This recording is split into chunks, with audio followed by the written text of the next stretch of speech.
Hi, I'm MAMMOTH, and today I'm going to be talking to you about synthesizer basics for metal musicians. Alright, here we are, synthesizers for metal musicians. Now, I think synthesizers are often utilized in metal, and in my opinion, the reason why that is because they're intimidating. There's a lot of things you can do to them, and a lot of creativity is involved if you want to get a good sound. And knowing how they're built is key. So, what I'm going to do today is I'm going to show you how a synthesizer is usually built. And by that, I mean the four components that usually go into creating a sound. And I'm going to show you how you can use those and create your own sounds. I'm going to go over three different sounds: a lead sound, a pad kind of sound, and a bassy synth kind of thing that I like to use to maybe put under a real bass guitar in metal. So let's start with a clean setup here of FabFilter's Twin 2. I really enjoy this synthesizer because everything is just laid out right in front of you. And the first thing that we're going to be looking at are oscillators. It's a big word for basically saying this makes sound. An oscillator is literally just a sound generator in that sense. So we have three different kinds usually in synthesizers. This one has more. Most often you'll find a sine, a square, and a sawtooth. This one also has a triangle.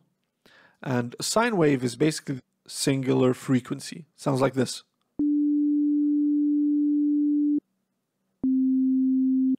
We could change that to a sawtooth. It sounds like that. A bit more abrasive, or a square even more. And a triangle is somewhere in between, I think. That sounds more like a sine wave to me right now. Whatever. When you think of synthesizer, usually it uses one or multiple of these and combines them to make something out of it. With this specific synthesizer, I could combine up to three different oscillators and create my sound that way. Meaning I could add this one right here. And this one is pitched up an octave. And now if I push a button on my keyboard, this is how it sounds. You hear the higher octave in there as well. I could put it back down here. Immediately sounds a lot richer. Now what I could also do, which is a really cool trick, is I could shift the second synthesizer, the second oscillator, excuse me, up by a few semitones. Sounds like that.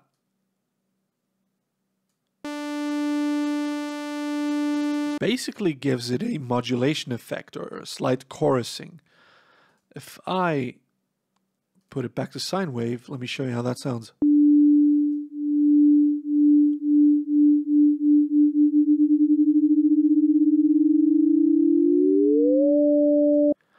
And then I suddenly reach the octave there. But did you hear the wobbling there? That's because the two signals are going in and out of phase with each other. That's what's creating that wobble. This is really cool to create a kind of sort of fake stereo effect.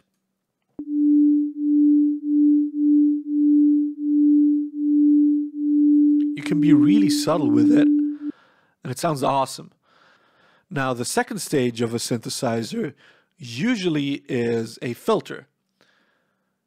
If you're using a DAW or even just an amplifier, you probably already know what that is.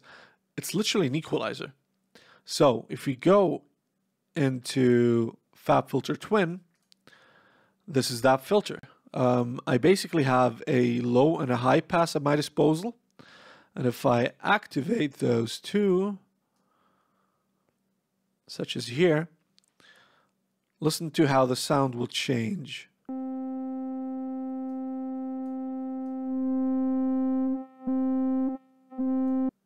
Let's make it a bit more aggressive so you can hear the filter and what it's actually doing.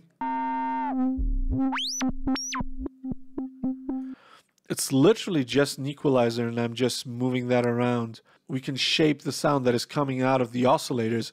For example, if I turn on all three of those, and maybe I have a square here and a sawtooth here, and I play a note right now.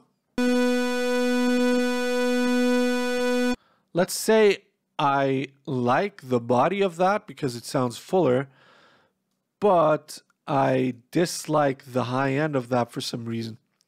I can use the filter, and I'm going to cut out the high end so it sounds a bit smoother.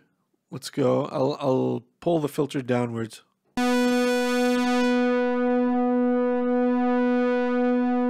And immediately it's a lot smoother.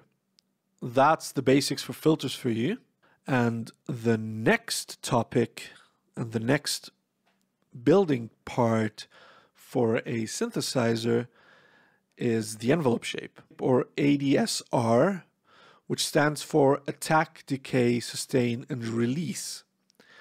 Now, attack, decay, sustain, and release will give you the most power, overall power over what actually comes out of your synthesizer.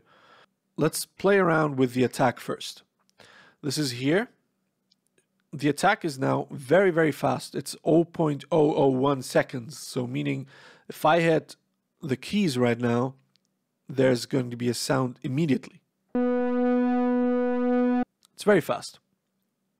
Now let's shift that attack to, let's say, 2 seconds. Notice now how when I hit the key, the sound will fade in.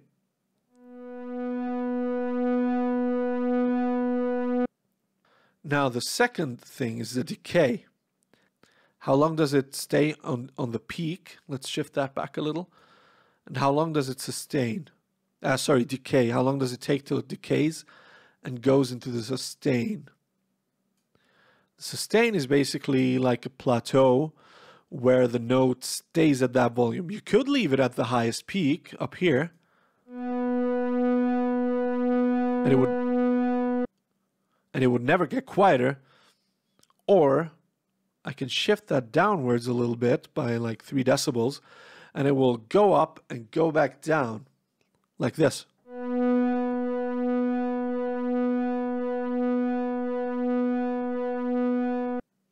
The final thing is the release. The release tells you how long it takes until the note fades out. If you go with a very short release and a short attack, basically it will be very fast to come in and very fast to go out, such as this. Let's go for a bit of a slower attack and longer release. And the longer the release is, the more it will sound a bit like a reverb. It will take on characteristics of just a long, lush reverb, such as this. Man is up here. As you noticed, it was still sustaining and releasing. That's the third building block. Experiment with this portion a lot to adjust a big portion of the sound. This will get you very, very, very far. In fact, when I find a preset that I really enjoy, most of the time that's the first thing that I will adjust, maybe next to changing an LFO, which we'll get to, or just an oscillator. And the final topic that I want to show you, the final building compartment of a synthesizer, is the LFO. And I'm just going to add new XLFO, and that's just how Twins, the FabFilter Twin calls it. And it's basically an LFO tells something within the synthesizer to do something specific at a certain rate. Meaning, I can tell this LFO to speak, for example, to this master tuning knob. And when I tell it to go for eighth notes, and now, for quarter notes, and with quarter note intervals, when I play a note, it will shift the master tune knob up and down, such as this.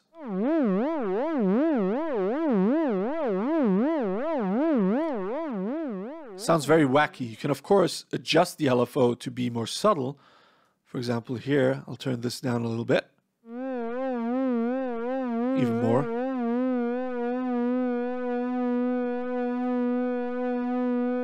You can get very subtle with it. Or I can go super extreme with it.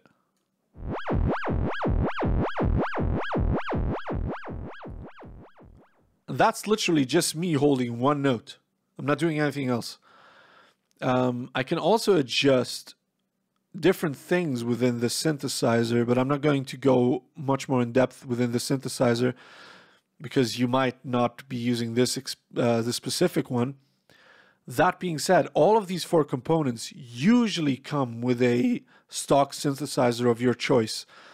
If you use Logic or Cubase or Pro Tools or whatever, chances are the stock synthesizer will be using some of these things or all of them. They might be named a little bit differently, but they will probably be there just the way I showed you. This one also has a delay built into it, which is really cool because sometimes it's just nice to set and forget and just move on. So now that we got the basics covered, I want to show you how I built the lead synthesizer sound, which is this. I'm going to play it for you and then I'll go over how I built it.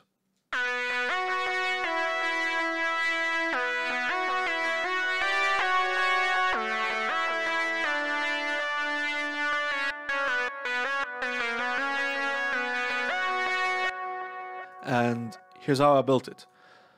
It has 3 oscillators, a sawtooth and 2 squares, and I like to use them to put them underneath a lead guitar. That way the lead guitar can sound somewhat fatter, and to me the lead tone just sounds more unique. I will show you that in a minute. Okay, so let me break down the tone for you bit by bit. The first thing I did is a sawtooth, which sounds like this. Second one is a square. And the third one is also a square, but an octave up. Also note that I detuned this first square just a little bit, so together they sound like this. Let me bring in the octave. Nice. All right. Moving on to the filter section. What I did is I used this filter to give me a really high peak at around 1.7K. I just filtered out the rest above 3.5, 3.8. And the sound that gives me sounds like this. That's it for filters, and the next thing I did is adjusting the attack and release. Well, actually barely at all. I don't think I did anything to it here. No, what I did adjust is portamento. Basically, within this synthesizer, basically just means the notes glide into each other, such as this. You could adjust that way higher and it sounds like that.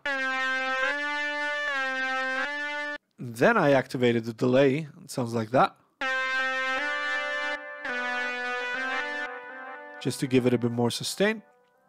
And the last thing I did is add an LFO to the frequency filter right here, and to make it wobble with a half note. It sounds like that. Just gives it a bit of movement. Nothing too crazy. And that's the lead sound. The next thing that I want to show you is a pad sound. Again, a few synthesizers, a few oscillators here, 2 sine waves, one is detuned, a sawtooth, an octave up, also a bit detuned. and filters here and here, and also a delay section.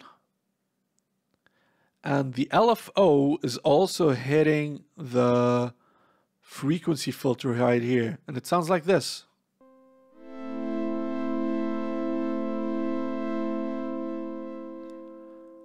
Did you notice that the attack was way slower and the sustain is held out? This is because I want the pad usually to be something that is in the background and just filling out whatever space there is. Most of the time I would export this and do a lot of EQing afterwards to make it sit right in that space that I need it to. And here's what I programmed with it.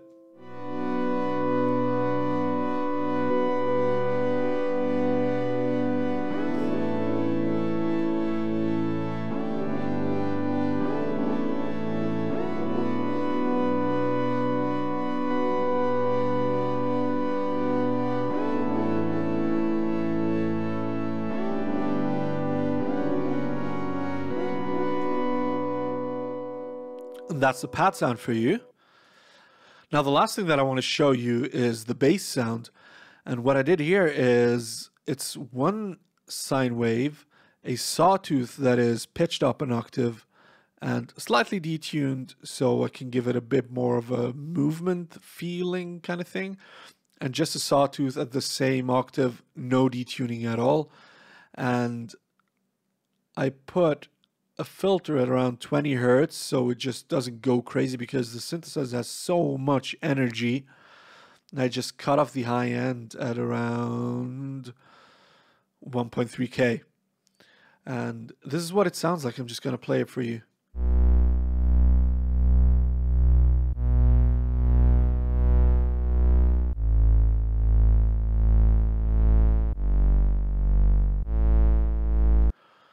Notice that the sound of the bass is like going up and down, up and down, up and down. Well, the volume, not the tone, the volume.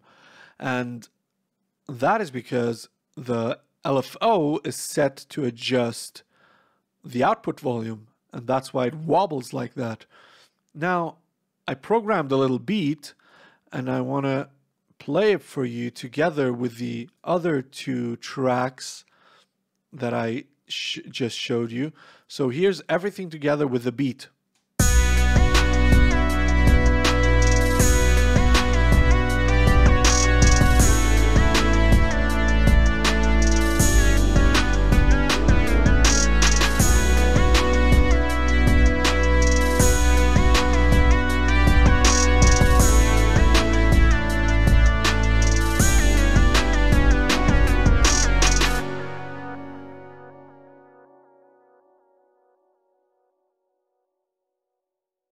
Now, you heard the synthesizers and what you can do with them. Now let me show you how you could use the synthesizers in a metal mix. You could use the pad to fatten up the background of whatever's going on, maybe during a breakdown or something like that. I'm not going to do that right here, but I'm going to show you the lead synthesizer together with drums, bass, and guitar, and I'm going to drop in the lead synthesizer to help the lead guitars. The lead guitars are playing the exact same thing. So here it is.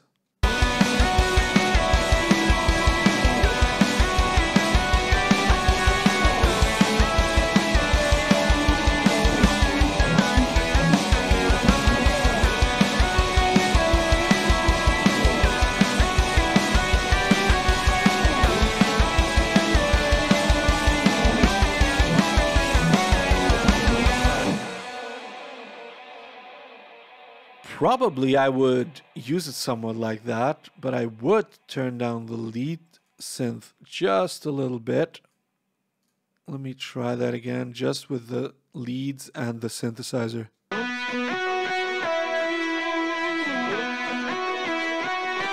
Yeah, I like that. Let's put it in the mix.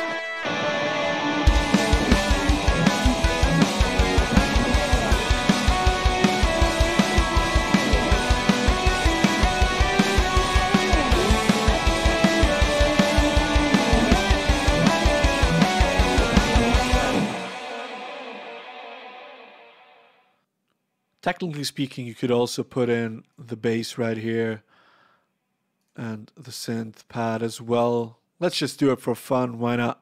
Maybe the pad is a bit much.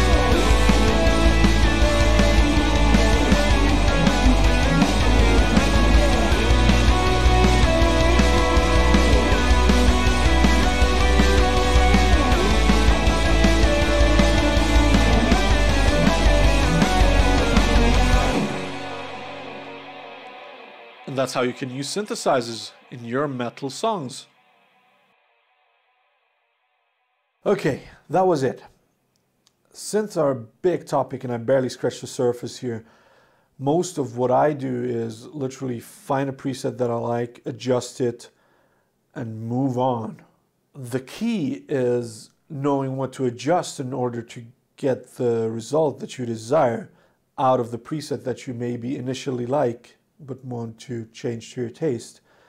Now that you know the basics, go on and be creative. If you like this video, be sure to leave me a suggestion down below in the comments with what topic you'd like me to tackle next. And until then, thank you so much for watching, and I'll see you next time.